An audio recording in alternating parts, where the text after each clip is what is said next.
Hey guys, so I am pretty much done planning a huge block of homeschooling here.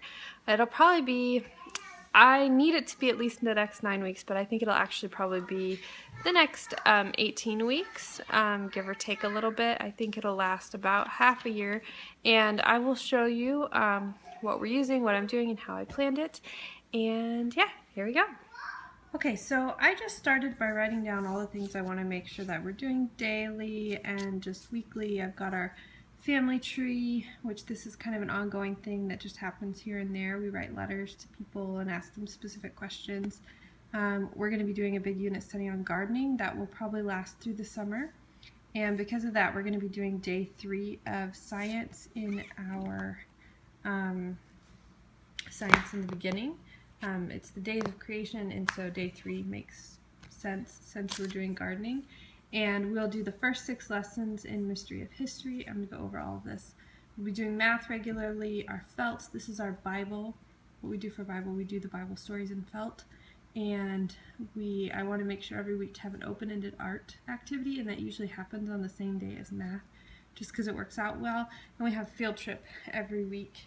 And so then I kind of loosely decided what was going to go on what days, and that was kind of the basic of what I started with planning.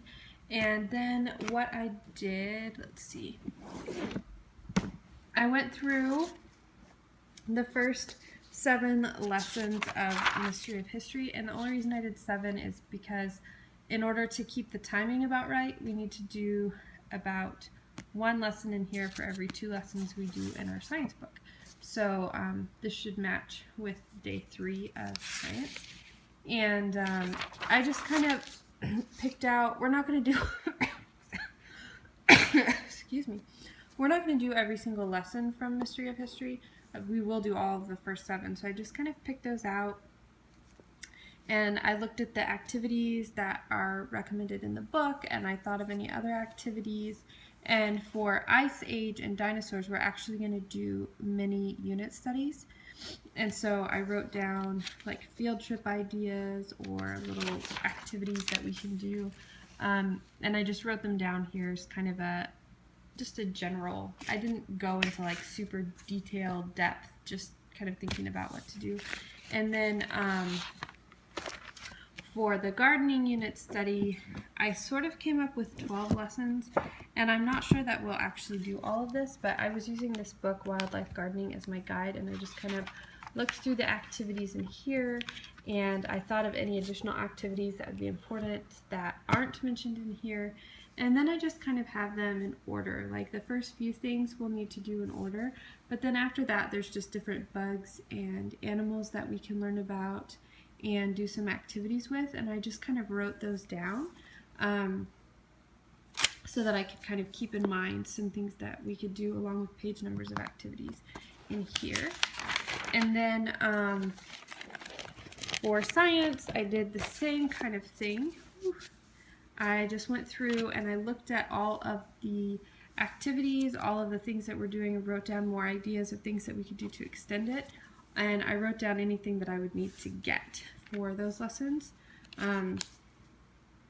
Made them very obvious. Like we don't usually have paper towels around, and we don't eat meat, so we don't have turkey baster.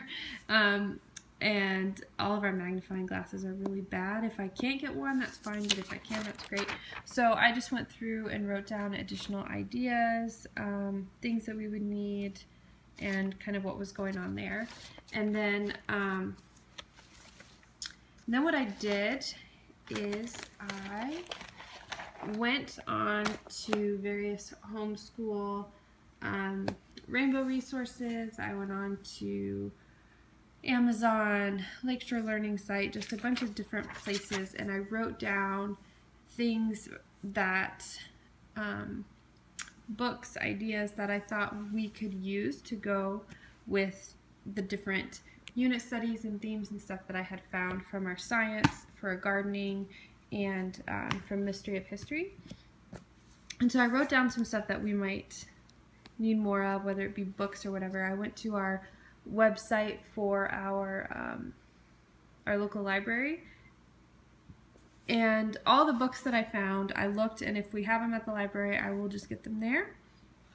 There were just a few that I had to order, and I ordered a few other materials and things that we will be using for the unit studies. For example, I ordered a dinosaur excavation kit, and just I don't know, just little things like that that'll really help the unit study.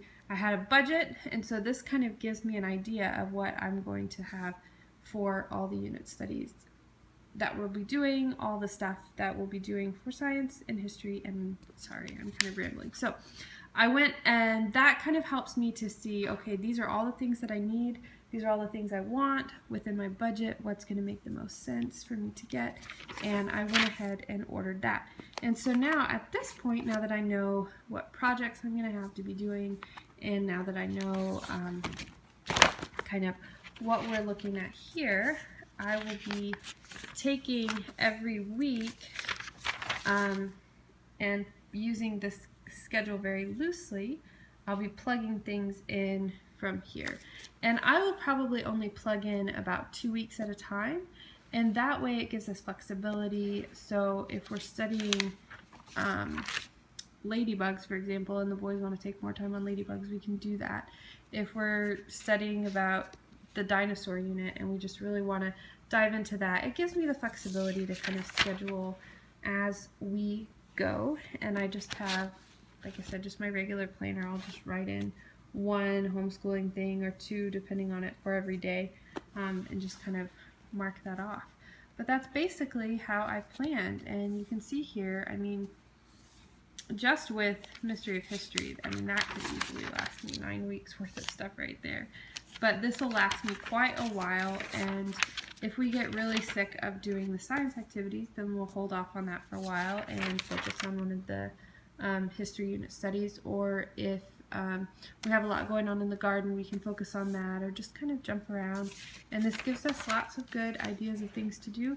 All of these are things that the kids are really interested in, and I've chosen to extract more from things that they're more likely to be interested in. So that is what I did to plan for the next, I don't know, probably semester. And so then now all I'll need to do is every couple of weeks sit down and plug in very specific things, but I should have everything that I need on hand and ready to go.